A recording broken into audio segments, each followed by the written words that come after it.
Hey, you remember when Nvidia did this? They took a graphics card that used to cost $700 in the previous generation, and they're like, okay, let's charge $1,200 for this card now. About 50% faster than that card, but it costed about over 50% more. So we got a negative, price to performance ratio from generation to generation. Now we might be getting an RTX 4080 with 20 gigabytes of VRAM, calling it possibly an RTX 4080 Super, because the 4080 currently is going on the market for about $1,100.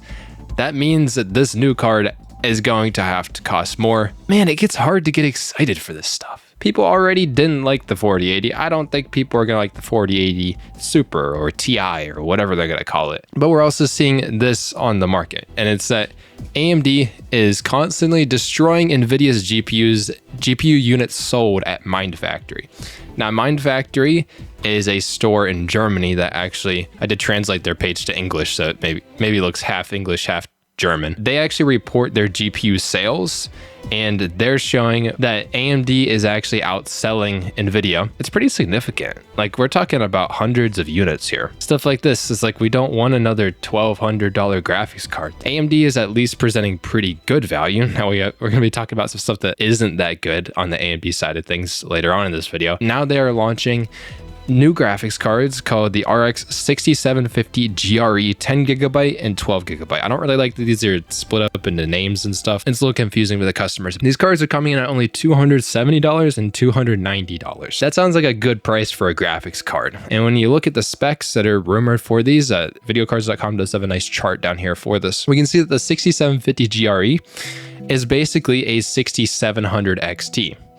And the 6750 GRE 10 gigabyte is basically an RX 6700, which I actually do own, and I know the performance of that card. It's pretty fast card. So if you're able to get that card for $270, or if you're able to get basically a 6700 XT, and based on these specs, 12 gigabytes of VRAM, 12 gigabytes of VRAM, same amount of cores, same memory speed, and 6700 XTs still go for $320 right now. You could get the same performance of that card for $290. That's a $30 discount. Like, that's a good deal. But because AMD is being weird, they are China exclusive graphics cards, and it's still marked with a US MSRP for some reason, even though we can't buy them here. It's hard to get excited over this. It's like, this looks like a good deal, but we can't even buy it. The only other AMD card that is current generation, which those ones are actually last generation, the RX 7600, that one's fake, don't worry about that one. These ones are generally going for $260 right now.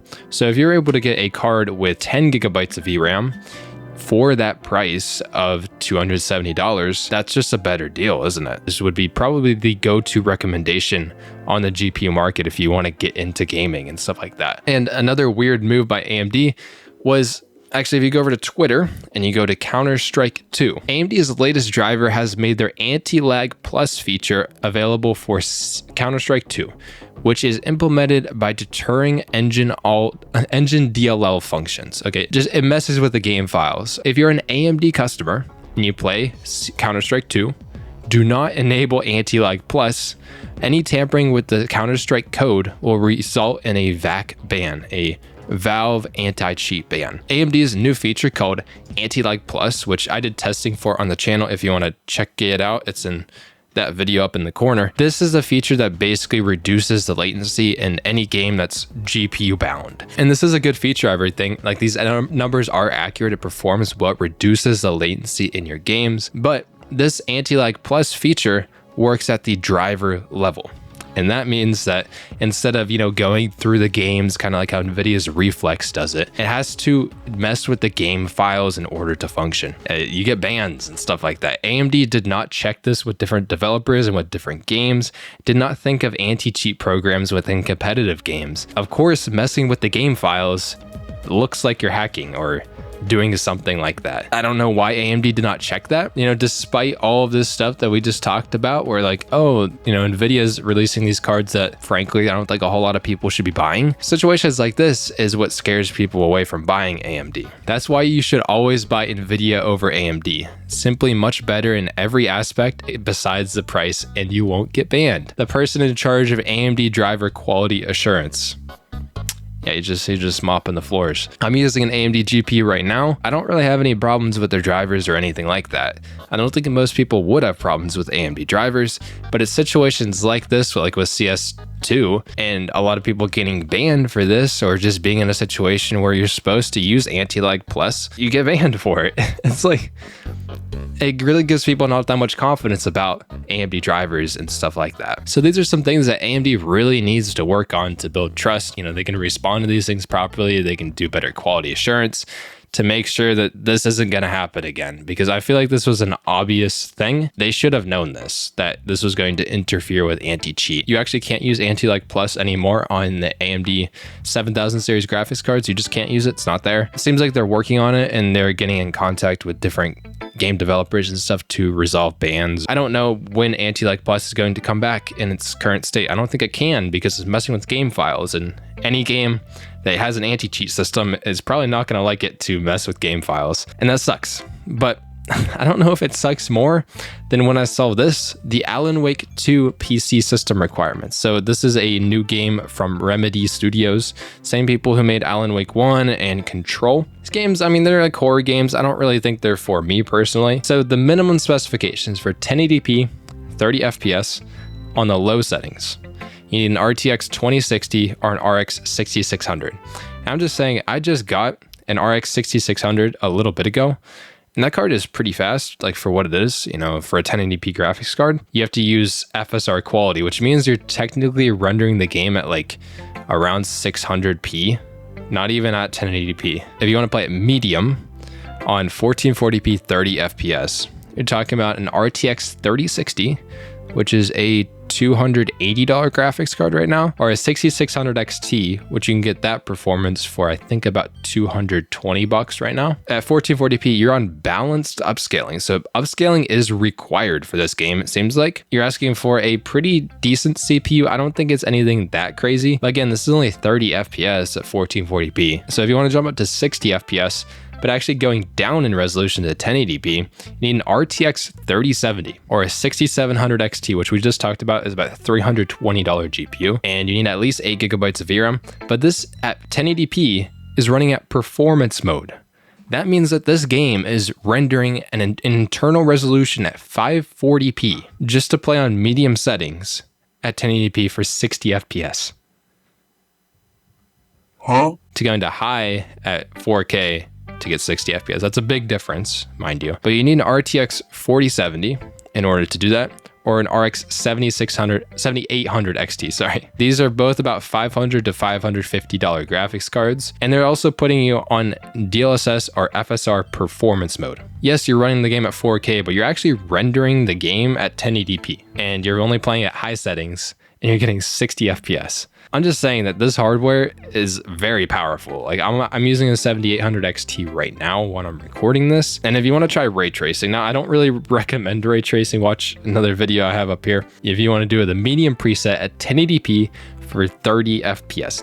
30 FPS. You need an RTX 3070 or a 6800 XT, which is a $500 graphics card, DLSS or FSR quality. So that means this is rendering at like 600 to 700p or something in there. If you want to jump up to medium ray tracing, which does include path tracing, I don't know what the difference is between ray tracing, medium, and path tracing on, because usually path tracing is just like every, rendering technique is done with ray tracing instead. You need an RTX 4070. They don't even include AMD anymore because AMD GPUs aren't fast enough to do ray tracing. So $550 graphics card, play at 1080p. And you need quality upscaling. So again, rendering at 600 to 700 internal resolution. And that's ridiculous, okay? And if you want to jump up to path tracing on and on high, they're talking about 4K here, which might be a little bit over the top. You might not run at 4K, but to get 60 FPS, you need an RTX 4080, which we talked about earlier, is an $1,100 graphics card right now. DLSS or FSR performance mode, so internally rendering at 1080p, upscaling it to 4K. Like, I know path tracing is demanding. Is this worth it? No. And if you look at all of these specs, it's just like, makes me lose hope. I'm not gonna lie. Like this is just like heart crushing. Why would you even develop a game that nobody is going to play? Like, cause it's so demanding. And at the very least, even if it is a very fun game, a lot of people aren't going to brute force their way into trying the game. Now, if you want a little representation of what the visuals can look like, IGN did post an 11 minutes of gameplay here. If you want to check out the full thing in the description. Like, I think the character models look especially really good. Like, look at this.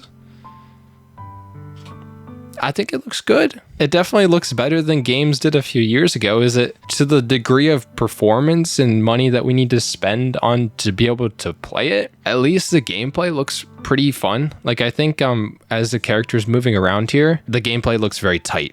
The movement looks good. So I think that's really important for a game, to have tight movement, tight gameplay. Gameplay is king, but the thing about it is like, yes, gameplay is king, but then they're making a game that's so demanding that not that many people can play it. It's like, it doesn't need to be like that. It doesn't need to be this graphical showcase. That doesn't really sell the game. Let's move on to another thing that's kind of making me lose hope. Intel just introduced their 14,000 series processors. So 14th gen CPUs, and the 14900K starts at around $600 right now. I think it's $613 if you want to buy it currently. Here's the 14900K compared to the 13900K. And you can see that the 14900K is 3 frames faster. It has the same amount of cores. I know, awesome stuff. It's very exciting. And that came out to see a lot of funny moments. Making a new product is hard. It requires years of development, mounting and engineering feats, new architectures, sometimes even new process nodes. But they have to make new process nodes for processors? Oh, no way. Here at Intel, we need to iterate to make our number bigger so we can sell more things.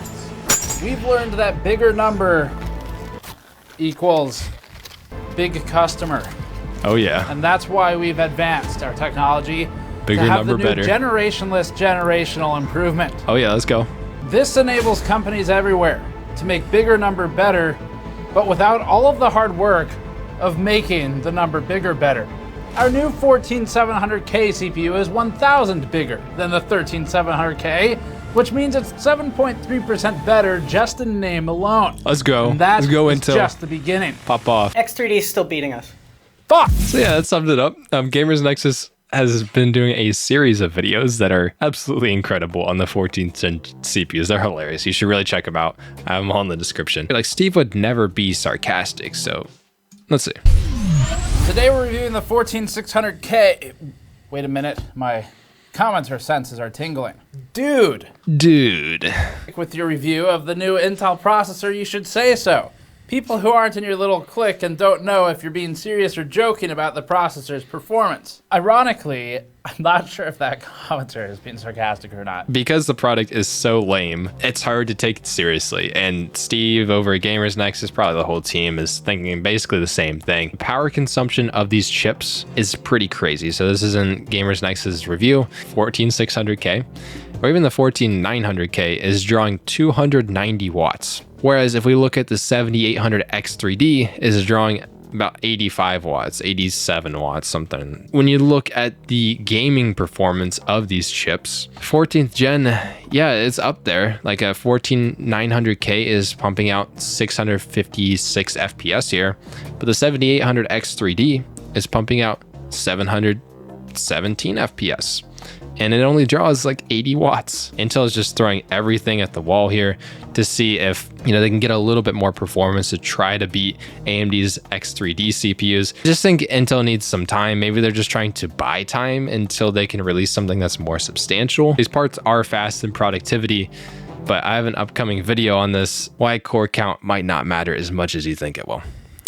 Speaking of core count, AMD is introducing Threadripper once again. So this was back in Ryzen 1000 series and 2000 series, so first and second gen Ryzen CPUs. So this was basically for people who have workstations, and these, you'd be able to get a CPU that has like, I think it was like 50 plus cores on it. Something that most people would never use, but it also puts you on a platform that gives you like other IO. So you could get like PCIe lanes. So we're gonna be seeing a 7980X, a 7970X, and a 7960X. And on the 7980X, it's a 64 core processor, with 128 threads. And we'll also see a 32 core 7970X, 24 core 7960X. So these processors are, you know, very high end, tons of cores. If you have any workload where you'd need tons of cores. Last thing that I really wanted to talk about, but particularly Nvidia, is pushing into possibly the CPU market. That Nvidia is actively engaged in the design of PC processors based on ARM architecture. So this is ARM architecture is something like that's in your phones, and what's in like the new M series chips from Apple, which have done really well. And x86 has a base level of like instructions and different things to go through that takes up more power and takes up more room on the chip. But what ARM does is it's a limited instruction set. And that means that it doesn't have a bunch of bloat attached to it, and it's basically just the processes on the system. I don't know if that makes ARM processors more difficult to work with on the software side, but it does make ARM processors a ton more efficient. And I'd love to see ARM on desktop. I think the main problem is that everything is on x86 right now. To move away from x86 means that everything fundamentally needs to change. So I think it would be a long transition time. You know, Apple did it on their ecosystem, though Apple owns their whole ecosystem, so that does help them. AMD is also exploring the technology. Qualcomm, the people who make Snapdragon chips, which are in a lot of phones, right now owns exclusive rights for the development of ARM-based processors for Windows. That is going to end or expire next year. That's probably why AMD and Nvidia are working on this and trying to get into ARM CPUs. This is the news roundup here. A lot of things we've seen. Nvidia possibly launching an RTX 4080 Super. I'm not exactly excited for this. These cards are expensive, and they probably always should have launched with more VRAM in them. It's kind of scummy of Nvidia to do this after the fact, up their VRAM, and then probably make them cost more to extend out how long their cards are expensive. We also see that AMD's sales, probably because of this behavior from Nvidia, at least in Mind Factory in Germany, are a little bit higher than Nvidia's sales. AMD did announce an RX 6750 GRE 10 gigabyte and 12 gigabyte cards that look like really good value at these prices, but they're only available in China. So good luck buying one. In Counter-Strike 2, there was an anti-lag plus situation, which was banning people. So if you're using anti-lag plus on AMD GPUs, turn it off. Actually, AMD has removed this from their drivers at this point in time. AMD needs to work on their drivers and think about their features a little bit more in depth. Alan Wake's PC system requirements are absolutely insane. Okay? I don't know why you'd make a game that not that many people can play. We also saw that Intel's 14th gen CPUs dropped, and they were very underwhelming. And watch the Gamers Nexus videos on that. They're absolutely hilarious. Threadripper CPUs are coming back. That's exciting to see. As well as Nvidia, AMD are working on ARM right now. We'll see where this goes in the future. That's basically been it for me with a news update. I want to talk about this stuff. So let some things build up and then, you know, discuss it a little bit. Hope you guys enjoyed. And that's been it for me. I'll see you guys in the next video. Peace.